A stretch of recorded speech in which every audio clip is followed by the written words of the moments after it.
When thinking about NBA Rookie of the Years, players like LeBron, Shaq, and Michael Jordan come to mind. These are guys that after winning the award went on to become Hall of Famers. On the flip side, you have guys like Michael Carter-Williams, Emeka Okafor, and Tyreke Evans. These are guys that peaked in their rookie year, but fell off right after. Today, I want to take a look at one of the most interesting and underrated Rookie of the Years ever in Malcolm Brogdon. He is the first and so far only second round pick to win Rookie of the Year, and his career is super interesting. He went from the Rookie of the Year in Milwaukee, to a 20-point scorer in Indiana, to the 6th Man of the Year in Boston, to now just retiring in his 9th NBA season. Anyway, I hope you all enjoy, and let's get into it. With Malcolm Brogdon, our story begins in the 2016 draft. Coming out of Virginia, he was a decorated player. He was a 2-time consensus All-American, a 3-time consensus All-ACC, and the 2015 to 2016 ACC Player of the Year and Defensive Player of the Year. Coming into the draft, scouts were enamored with his defensive ability and his character. Despite all of this, there were some red flags that caused him to slide in the draft. First was his age. Coming into the draft, he was 24 years old. Most players are 19 or 20 when they come into the league, so many franchises did not want to take a chance on a player that had little potential. His 3-point shooting, which is something that he would improve on as the years went on, was below average, and his athleticism was subpar at an NBA level. In the draft, the Milwaukee Bucks decided to take him with the 36th pick.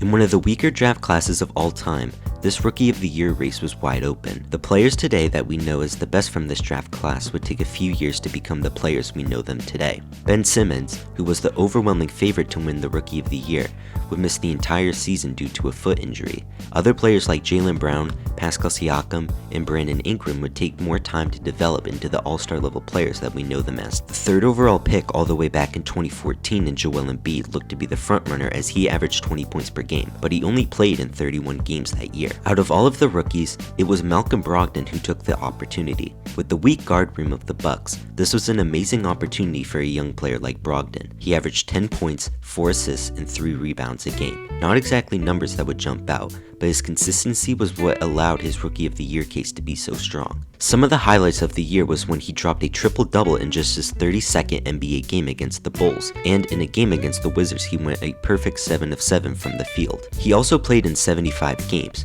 which is the highest he has ever played in his career. In the end, this would be a super successful season for the Bucks. Giannis Antetokounmpo made his first All-Star appearance as well as winning the Most Improved Player award. The Bucks would also make the playoffs as the 6th seed where they would face the Raptors. In a hard-fought 6-game series where the Bucks would lose, Brogdon had his ups and downs. He scored 16 points in Game 1 to help his team get a road victory. In other games like 2, 3, and 4, he scored under 10 points on under 30% from the field. Overall, this was a promising season for Brogdon and the Bucks, and they would have a long ways to go. Malcolm's sophomore year would be pretty uneventful. He would play in just 40 games, averaging 13 points a game and improving in many categories. His 3rd season, however, would be where the Bucks emerged as a powerhouse. They finished with 60 wins as Giannis would finish as the MVP. With Malcolm playing the full-time shooting guard, he would thrive, averaging 16 points, 3 assists, and 4.5 rebounds a game. He would have a 50-40-90 season while leading the entire league in free throw percentage. The Bucks had the best record in the NBA, and many people believed that the Bucks could win it all. Brogdon would miss the first round and most of the second round due to an injury, but that did not stop the Bucks, who swept the Detroit Pistons in the first round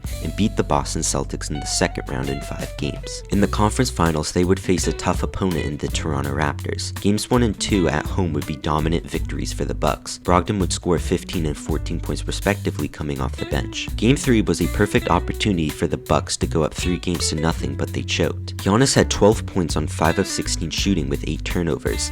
Eric Bledsoe and Chris Middleton both shot 3 for 16 and 1 for 6 from 3, and Nikola Mirotic shot 3 of 11 and 1 for 7 from 3. Despite 4 of the Bucks' 5 starters playing some of the worst games of their lives, the Bucks were still able to force double overtime. This was due to George Hill and Malcolm Brogdon, who scored 24 and 20 points respectively. However, in double overtime with Giannis fouled out, the Bucks stood no chance as they lost by 6. To follow up his amazing Game 3 performance, Brogdon would score just 4 points on 2 of 11 shooting as the Bucks would lose by 18. Now, with the series tied up, Game 5 would be a crucial game for both teams. Brogdon, who was now starting, had 18 points, but but with Kawhi scoring 35 and Fred VanVleet scoring 21, the Bucks would lose. In Game 6 on the road, the Bucks fell by 6, with Brogdon scoring 10 points. An overall amazing season for the Bucks that ended disappointingly. In the 2019 offseason, Brogdon would become a restricted free agent. Most people expected him to return to the Bucks, as they had a core that was just 2 games away from making it to the NBA Finals, where Brogdon was a crucial part. However,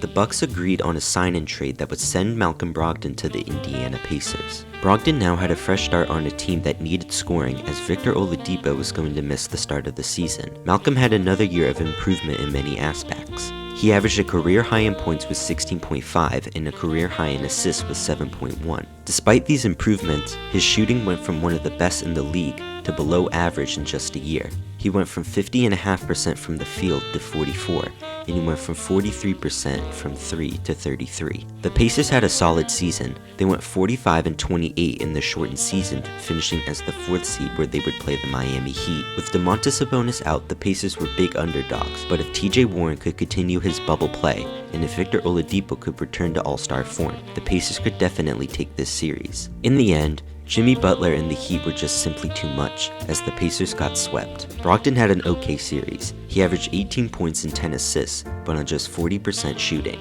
The following 2 years would see Brogdon emerge as a legit 20-point scorer, but the Pacers as a whole would begin to crumble. In 2021, Brogdon would have his best statistical year in his career. He averaged a career high in points with 21 per game, as well as 6 assists and 5 rebounds. Many Pacers fans pushed him into all-star talks along with Domantas Sabonis. The highlight of the season for Brogdon was when he put up a career-high 36 points in the Toronto Raptors in a 15-point win. Brogdon was now being seen as one of the most underrated players in the league, and one of the 3 best players on the Pacers. With Victor Oladipo being traded midway through the year, Brogdon played a huge role in keeping the Pacers afloat. Under new coach I'm not even going to try to pronounce that. The Pacers went 34-36, which put them as the 9th seed, a major drop-off to where they had been these past few years. Due to the brand new play-in tournament that the NBA incorporated, the Pacers still had a chance at making the playoffs. In the first play-in game, they would play the Charlotte Hornets. Brogdon would have 16 points and 8 assists, but it was O'Shea Brissett that stole the show. He dropped 23 points as the Pacers won the game by 27. In the following play-in game that would decide if Indiana made the playoffs or went home, they played the Washington Wizards, where they would end up losing by 27.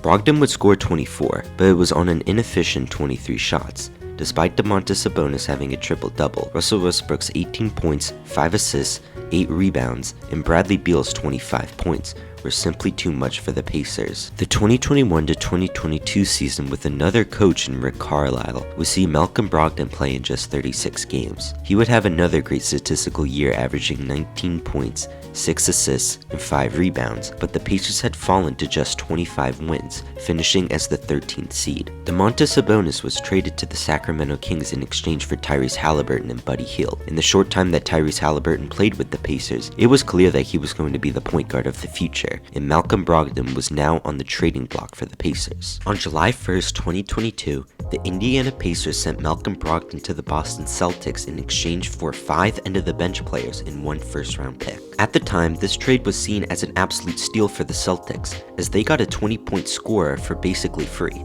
Now we know that one of those players, Aaron Nesmith, would end up being an amazing 3-and-D role player for the Pacers. Still, the Celtics did win this trade. The Celtics, who had made the NBA Finals the previous year, could definitely use a scoring guard coming off the bench. He was one of the favorites for 6th Man of the Year, and the Celtics were favored by many to win the NBA championship. Malcolm would average 15 points a game in 2022-2023, as well as a career-high 44% from 3, which ranked 4th in the entire league. He convincingly won 6th Man of the Year over players like Emmanuel Quickley and Bobby Portis. The Celtics won 57 games, which put them as the 2nd seed, and many felt this was their year to win it all. In the first round, they would face off against Trae Young and the Atlanta Hawks. Brogdon had a solid series, averaging 13 a game on solid efficiency, as the Celtics won in 6. In the second round, they would be facing a much tougher opponent in the Philadelphia Sixers, who had the league MVP in Joel Embiid. In games 1 and 2, Brogdon shined, scoring 20 points and 23 points respectively as the Celtics split the 2 games. Game 3 would see Malcolm having a tougher scoring night, but the Celtics ultimately got a 12-point victory to take a 2-1 series lead. In Game 4, Brogdon would have 19 points, but the Celtics lost in overtime as the Sixers tied up the series. Game 5 was now a crucial game for the Celtics, and they dropped the ball, losing by 12. Brogdon would have only 7 points on 3 of 9 shooting, as now the Celtics went into a do-or-die Game 6. In that Game 6, with Boston running just a 7-man lineup, Brogdon was leaned on heavily to win this game. He delivered, scoring 16 as the Celtics would win and force a Game 7 back on their home floor. In that Game 7, the Celtics would absolutely dominate as Jason Tatum put up 51 points on the Sixers. Brogdon had just 12 points on 14 shots, but it was just enough for the Celtics to win. Now, for the second time in his career, Brogdon was in the conference finals. They would face off against the 8th-seeded Heat, who had just beat 2 heavily favored teams to make it here. However, many people thought that this was where Miami's run would end. In Game 1, Brogdon would have a good game scoring 19 points, but the Celtics lost the game. But for Brogdon, this game would mark a negative turning point in his career. Brogdon would suffer a partial tear in his right elbow, which derailed his play greatly. In Games 3, 4, 5, and 7, he shot a combined 1 for 16, and he did not play in Game 6 in Miami. After falling down 3-0, the Celtics would crawl their way back to force a Game 7, but they would ultimately lose to Jimmy Butler in the 8th-seeded Heat. It was later revealed that the handling of this injury greatly impacted the relationship between Brogdon and the Celtics. In the early summer of 2023, the Celtics, Clippers, and Wizards nearly agreed on a deal that would have sent Brogdon to the Clippers, but LA rejected the deal due to Brogdon's injury history. With the Milwaukee Bucks acquiring Damian Lillard in the offseason, it was clear that Boston needed to make another move to bring themselves back into title contention. On October 1st, 2023, the Celtics traded Brogdon, Robert Williams, and 2 future first-round picks to the Portland Trail Blazers for Drew Holiday. This move turned the Celtics into a nearly unbeatable team, as they would go on to win the championship in 24. For Brogdon, on the other hand, his career would plummet. The following year with the Blazers, Brogdon would play in just 39 games. He did average 15.5 points per game, but on a 21-win Blazers team this went unnoticed. The Blazers tried to trade him to a contender, but nobody wanted an injury-prone 31-year-old that was making $22 million a year. That summer, he ended up being traded again, this time to the Washington Wizards, who won just 15 games the year prior. He was traded along with the 14th overall pick in that year's draft in exchange for Denny Avdija. Playing in just 24 games with Washington, he would have his worst statistical year. He averaged the lowest amount of points since his rookie year and shot career lows from the field and from 3. With Washington in a rebuild and Brogdon being a free agent at the end of the year, they decided to prioritize the development of young players. In the 2025 offseason, with Brogdon being a free agent, it took all the way to September for Brogdon to be signed, where he signed with the New York Knicks on a non-guaranteed minimum deal. To go from $22 million a year to just $3 million is an insane downfall,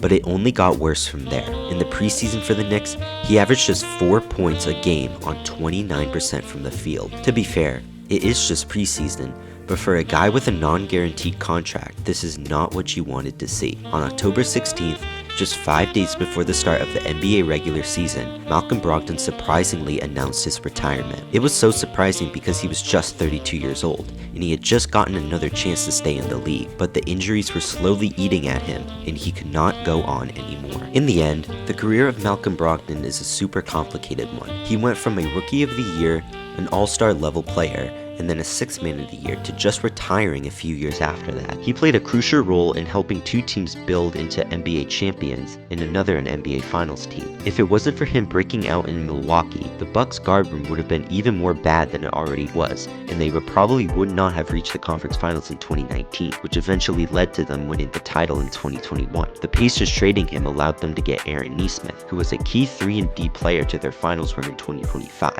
and he's also the sleep paralysis demon of New York Knicks fans. The trade from the Celtics allowed them to get Drew Holiday, who was arguably the Celtics' 3rd best player in their championship run. Anyways, I hope you all enjoyed today's video, and feel free to give any feedback in the comments and also any other videos you would like to see me make. Anyways, I'll see you all later.